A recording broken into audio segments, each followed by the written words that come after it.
Hi, everyone. Thanks for joining us today. I'm Joyce Polino Crane. I'm the news director at WestfordCAT. I'm here today with the superintendent of schools, Bill Olsen. Hi, Joyce. Hi, Bill. Nice to have you here in the Thank you very studio much. again. We're here to correct the record from an article that I wrote in August that is online and caused you a little bit of grief recently. Well, it was, and let me start out by saying this. Of all the reporters that I've dealt with over the years, I consider you to be the person of the highest integrity and honesty. Well, thank you. Please don't think I'm angry at or concerned about you. It was just that in the article, and I think there was probably some miscommunication between the two of us in that period of time.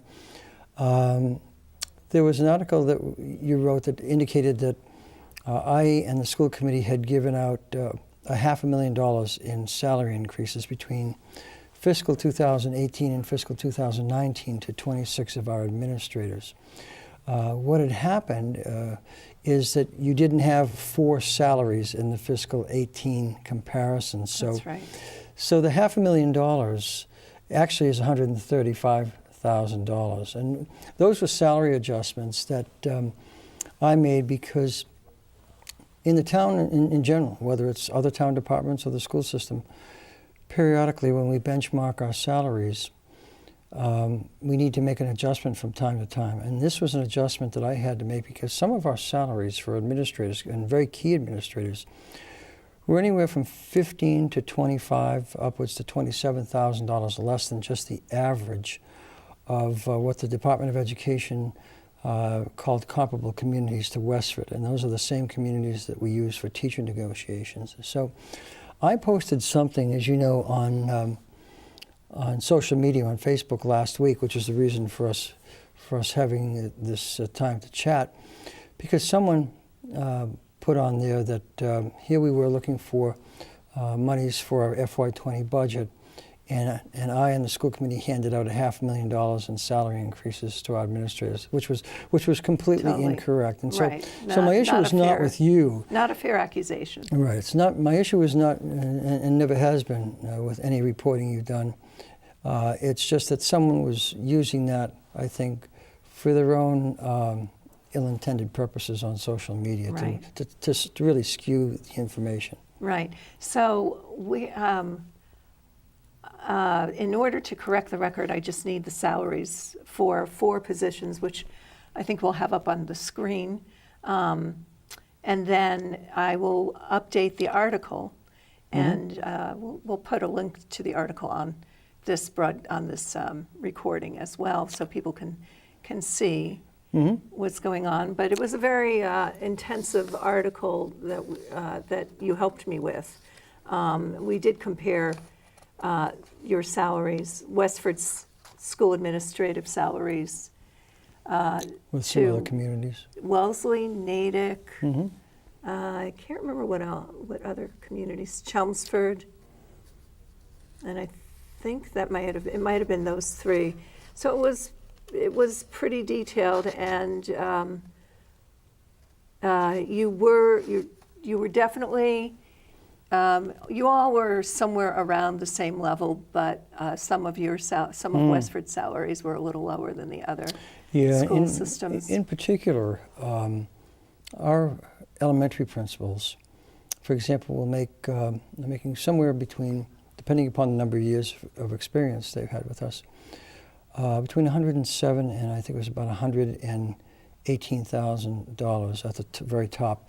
The average elementary principal salary for our comparable communities was almost $128,000. So we went from a deviation in some instances for those on the low end of about $20,000 to about $10,000 for the highest paid elementary principal. And they do, like other staff, they do check around from time to time. We lost an outstanding person from our school system this past year, Adam Gagney. Adam was our athletic director, and we tried as much as we could to keep him in Westford, but we didn't have a suitable administrative position for him. And he went to Whittier Vocational Technical High School as an assistant principal for $135,000. And I hope Adam doesn't, mind me mentioning that salary, but it's public information, It's and public he's record. worth every penny of it. Right. But even if I had an administrative position, our closest positions to an assistant principal at Westford Academy are our deans. They were only about $108,000 They were actually, if I remember correctly. They were lower than some of the other Yeah. salaries. And so it's been, the reason I recommended the adjustment to the school committee is because they're all conscious of what their cohorts in other communities are making. Right. And I think we have some of the best administrators you'll find in any school system in Massachusetts. And it was an adjustment that I thought was necessary, and fortunately that the school committee approved. So let me give you, if you don't mind, I'll give you the total salaries of fiscal 18 and fiscal 19, just so the public can know. And these are the salaries of 26 of our key administrators in the school system. For fiscal 2018, last year, those salaries totaled $2,842,000. And for this current year, with the adjustments being made to the 26 staff members, it's $2,977,000. So it's a $135,000 difference. So when I saw the social media post by a resident last week that said, here we are, here's the superintendent arguing for budget increase when he and the school committee handed out $500,000 in raises to the administrators, that's when I posted something on Facebook and said, no, that's not correct. And once again, my remarks were not aimed at you. I mean, you've been wonderful in terms of reporting school department news. It's just that I'm a real stickler for people receiving accurate and honest information, particularly at town meeting. And, there are years where people will get up and try to argue their position, whether it's the school department budget or other, using figures that they just don't understand or have incorrect. And it's always been my position that it's my responsibility to get up and correct those numbers, because I want voters, every voter, to be able to vote on accurate information and not misleading information, because that leads to bad decisions. Yeah, well, we have the same goal. I mean, Yeah, absolutely. obviously, I don't want someone, the term fake news is thrown around a lot, and I know. there's all sorts of, negative statements made about journalists these days. Well, you don't engage in fake news. No, I As long as don't. I've ever known you, you've never have. So the 4 positions that I didn't get salaries for were Director of Student Information, Director of Instructional Technology, Human Resources Coordinator, and Director of Athletics. All of those are around $100,000, and that's the missing $400,000. And I asked you this when I did the article, so I'm going to ask you, now, because I know your answer, but maybe the rest of Westford would like to hear it. There was a debt exclusion vote that was approved by voters. For teacher salaries. 2017 for teacher salaries. Was it 2017? I think it was. I believe so. And so their salaries got raised, I guess 6% or an average of 6%. Yes, over a 3-year period. Over it was 3 it was years. amortized for the 3 years, and fiscal 2020. This next fiscal year is the last year. Was about $530,000 added to the teacher's salary account in each of the three years, and every penny of that money has gone to those salaries. Right, and I absolutely believe you and don't Sure. doubt that.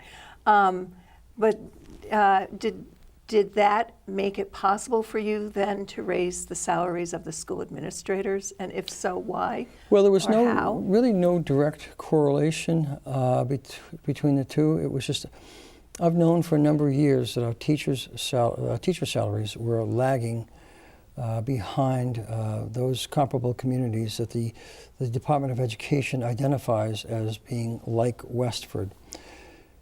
My concern was equally as strong, if not stronger, for the administrators, because I felt for many of our positions we were falling even further behind on a percentage basis than the teachers were.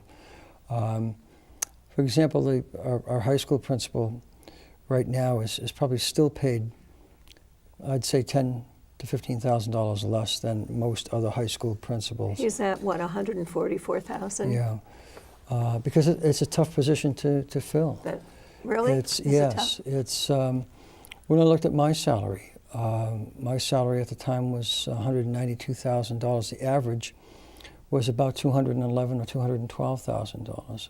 Now, I love working in Westford. And Your salary is low. Yeah, and always consider it to be a privilege to work here.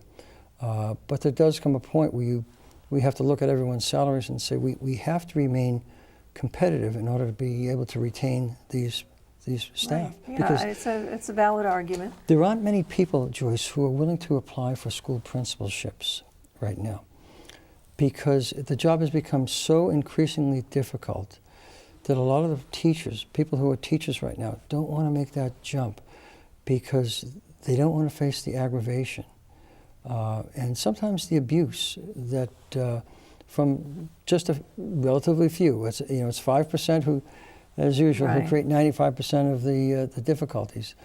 But I can see where that would be. yeah, a no problem. one wants to apply, or not too many want to apply for a principalship and nor superintendency. I do want to ask before we run out of time, though, where did the money come from for the school administrative salary raises? We have that salary in the raises? compensation reserve. Each year we have in our budget, there is a compensation reserve. It varies from year to year, depending upon what type of collective bargaining and number of collective bargaining units we have to negotiate with, what our administrative salaries look like. So I plan for that in advance. Some years, you'll find that there could be upwards of $600,000, $700,000, $800,000, $900,000 when we're negotiating with the teachers. When those contracts are settled, that compensation reserve drops dramatically lower because those salaries have already been factored into the respective lines in the budget. So it's a great variable, and it's one that I know the Finance Committee and the Selectmen and the School Committee look at carefully each year, and they should. But we always explain the nature of the variability. It all depends on how many collective bargaining contracts are unsettled and are yet to be negotiated. It is complicated. It's complicated, but it's always enjoyable. We take great pride in the fact that we still have one of the lowest per pupil costs in the state, but we're ranked among the top 3 to 5 school systems. I know in the latest information I looked at, Lexington and Newton were ranked higher than us. They spend a lot more per pupil than we do. What do we spend now? We spend about I believe it's about $14,000 per pupil. Per year. Per year. And there are communities that compared to us that are $17,000, $18,000, $19,000, $20,000 per pupil. But what I like to think is we spend our money correctly and we target it where we're supposed to. And sometimes I'm a firm believer that it doesn't take millions of dollars more to have a great school system. As long as you identify the needs of students and you target the money where you're supposed to, good things will happen. And you've proved that year after year after year. Well, we've tried to. And hopefully the voters have been proud of our school system. Well, we're almost out of time. I just wanted to give you a chance to say whatever you would like the residents to know. Is there anything else you'd like to tell the residents? We have a meeting coming up tomorrow night, January 24th, with the Joint Finance Committee and Selectmen to review our budget. They always do a very, very thorough review along with the school committee. We have answered for the Finance Committee, for the Selectmen, and for the school committee about 44 pages of questions over the last month and a half. And we're glad to do that because we want them to be informed and we want the voters to be informed. I will always be willing to stand up in front of town meeting and present voters with information, whether it serves our school system well or whether it doesn't. I'm going to be honest with them. If something's working well, I'll tell them. If something's not working well, I'll tell them, because it's the only way we can honestly improve the system. And we focus on children. We don't focus on ourselves. Our motto in the school system and our mantra is, You take your work very seriously, but you don't take yourself too seriously, because there's always someone who knows something more and can do something better than we do, and the trick is to try and be that good. So that's good advice. I would like to ask you to come back and I'll be join glad to. us again, and we'll talk about the budget and the cuts that you're recommending, or proposing, not recommending, I guess, based on the town manager's Yes, allotment for the school department. Yeah, and I'll be glad to come back at a later time.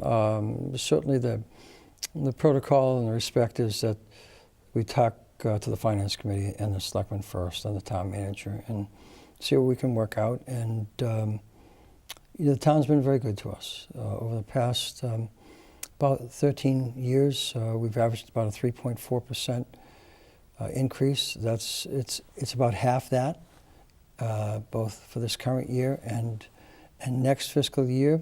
I won't get into the discussion of that, but it's a difficult budget time for us, particularly given the fact that there are now over 700 units of residential housing either under construction or in the planning phase for construction. And just yesterday I talked with a member of the planning department in town, and between April of this current year, April of 2019, and December, over that 8-month period, there will be 240 new occupancy permits issued.